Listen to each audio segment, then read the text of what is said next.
Welcome to Ideas to Impact, Nexus Conversations, the podcast where we explore how ideas are developed through Nexus, grow into projects, and make real difference across education and beyond. I'm Dr Cherie Lucas, and today I'm joined with Associate Professor Mark Ian Jones and Dr Chris Campbell. Together, along with our wonderful colleague, Dr Helena Pacitti, we've been working on something called the AI Rubric Project and the AI Rubric Roadshow. Now, this project started with a simple question. How can academics use GenAI ethically and responsibly to improve assessment design? Now, what followed was a cross-disciplinary collaboration that's now reached hundreds of academics across Australia and internationally.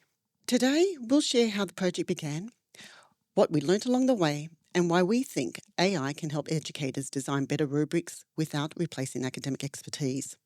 Now, Mark, let's start at the beginning. The project really emerged through Nexus. What was happening at that time? Well, it was a really interesting period because AI tools were appearing everywhere and academics were trying to understand what that meant for their teaching and assessment.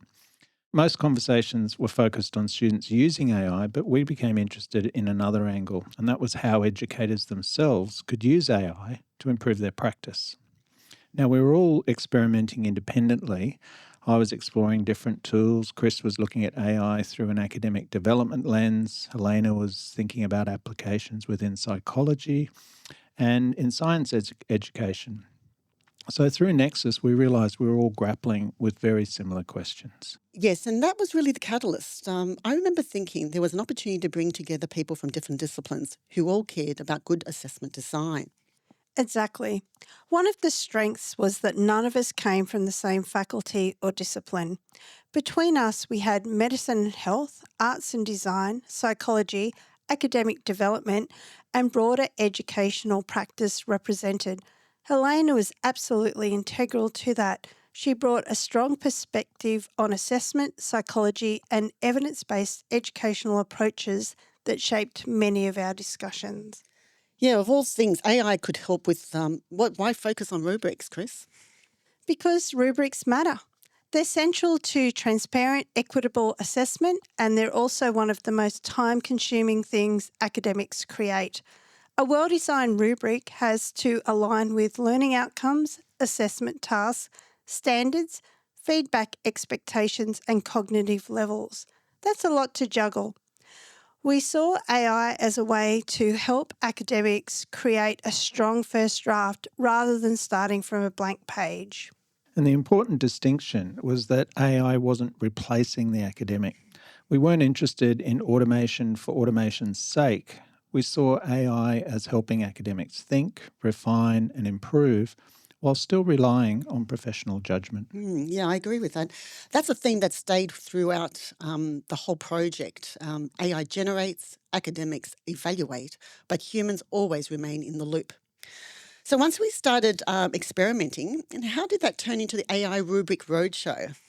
We very quickly realised the value wasn't just the prompts we were creating.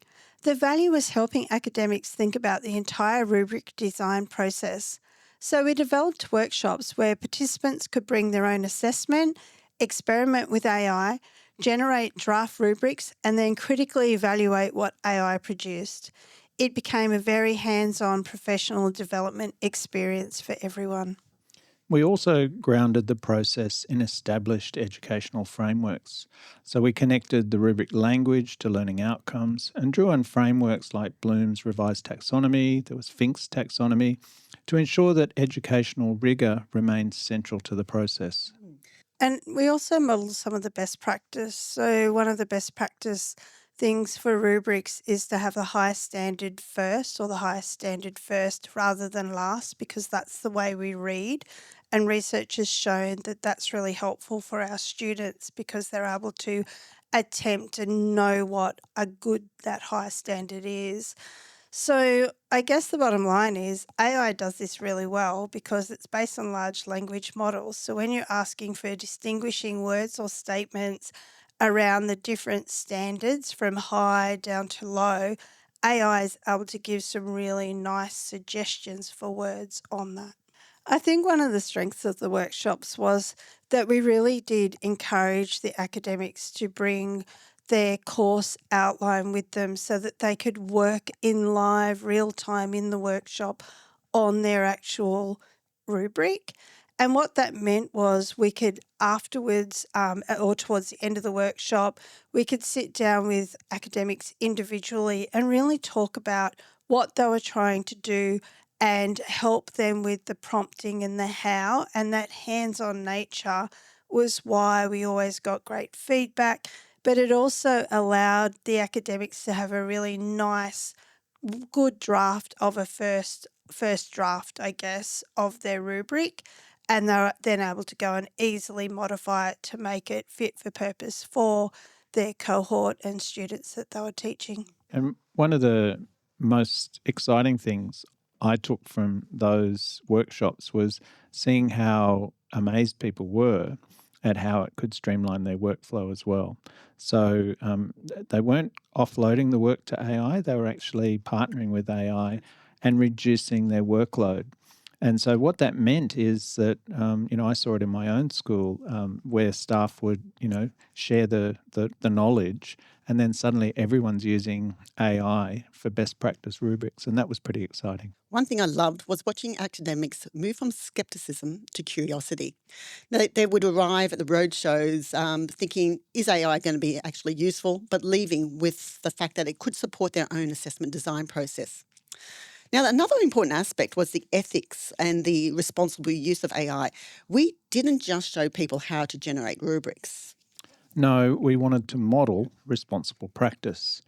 Every AI-generated rubric came with an acknowledgement statement, and that often sparked really rich conversations about transparency, attribution, and what ethical AI use looks like in higher education. And that became broader than rubrics. Academics started thinking about how they could model ethical AI use for students. If we're asking students to acknowledge AI use, then we should be transparent about how we're using it ourselves. So this project really, it started quite small. We had baby steps. We were all from different, bringing our different expertise from different disciplines, all working in the space of rubrics and designing rubrics in various different ways. But what we noticed over time, there was a lot of traction with this type of work, and we decided to get together and really share our insights on the best practice prompts to develop that first draft. And then that quite organically, after Cherie brought us all together, it developed into, okay, how can we share this? And the first thing we did was to co-author a blog for the UNSW education website, which meant that the work that we were doing got a little bit more traction. Yeah. People started to read it, started asking questions, how they could apply that to their work. And then the invitations started rolling in. Yeah, that's right. And that's where the roadshow was developed. Yeah, so that co-design aspect was really important to us. We sat down and, wanted to bring in all our insights and expertise as part of the workshops that were developed. And I guess from the blog, and then we had a number of workshops across the university, and that was across different faculties and schools, and even in the individual faculties that we're in as well. Most of us attended all of these sessions, but if there were individual sessions or one-on-one sessions with academics, we also worked with academics individually as well. Yes, and the project has now reached a lot more people than we originally thought. It really has. What began as a collaborative Nexus initiative evolved into multiple roadshows, national presentations and international invitations. We have engaged nearly 400 participants across workshops and presentations. But it didn't just stop at the institution, did it? No. We took it to HRSA. Do you want to talk a bit about that? Yes, Mark and I ended up, on behalf of Helena and Chris, attended HRSA and showcased the co-design workshop, and that again was a huge outreach. International colleagues reached out and wanted to partner up or collaborate or have presentations about the best practice prompts, and that led to international presentations at Touro University in the USA, in California, at Cardiff University in Wales in the UK, and an international presentation with the American Association of Colleges of Pharmacy. And I think what's encouraging is that people didn't just find it interesting, they actually found it practical.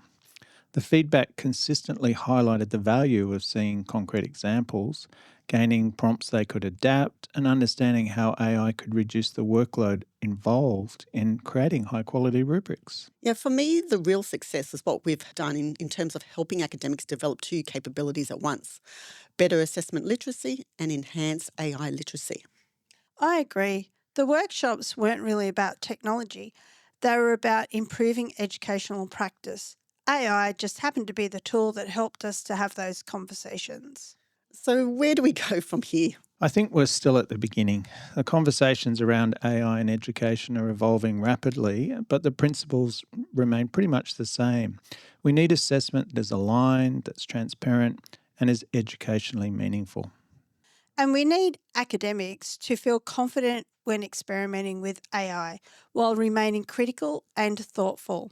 That's really what the AI Rubric Roadshow has been about from day one. And I'd add that another impact of this was an early example of academics modelling the practice that we expect our students to engage in. I mean, if we think about UNSW becoming a university that's developing AI-capable graduates, transparency around AI use is everything. And we were early, advocates of doing that. And that work has gone on to inform some of the institutional things that are happening as well. Yeah, that's absolutely correct, Mark. And we're embracing and partnering with AI in an ethical and responsible way. Now, before we finish, I'd also like to acknowledge Helena Pacitti. And although she couldn't join us for this recording, she has been a core member of this project from the outset and contributed significantly to the thinking and the development of the initiative. I'd like to thank you all for joining us for this episode of Ideas to Impact, Nexus Conversations. Now, today's discussion has shown the most powerful educational innovations often come from collaboration, curiosity, and a willingness to experiment responsibly. The AI Rubric Project demonstrates that AI isn't about replacing educators. It's about supporting educators to design better learning experiences, assessment and feedback, while keeping human expertise at the centre of the decision-making. Thank you for joining me today, Chris and Mark, and thanks for sharing your experiences and insights. It's always a pleasure speaking to you both. And to everyone else that's listening, thank you for joining us from Ideas to Impact, Nexus Conversations. We hope today's conversation has sparked new ideas and inspired you to think differently about leadership, learning, collaboration, and educational practice. Until next time, thanks for listening. This episode of From Ideas to Impact Nexus Conversations was hosted by Cherie Lucas with Chris Campbell and Mark Ian Jones, and unfortunately Helena couldn't be with us today. Produced by Deanna Turner and edited by Arne Nugent, UNSW PVCE Media and Immersive Team. From Ideas to Impact, Nexus Conversations is a podcast exploring the ideas, people and partnerships shaping higher education.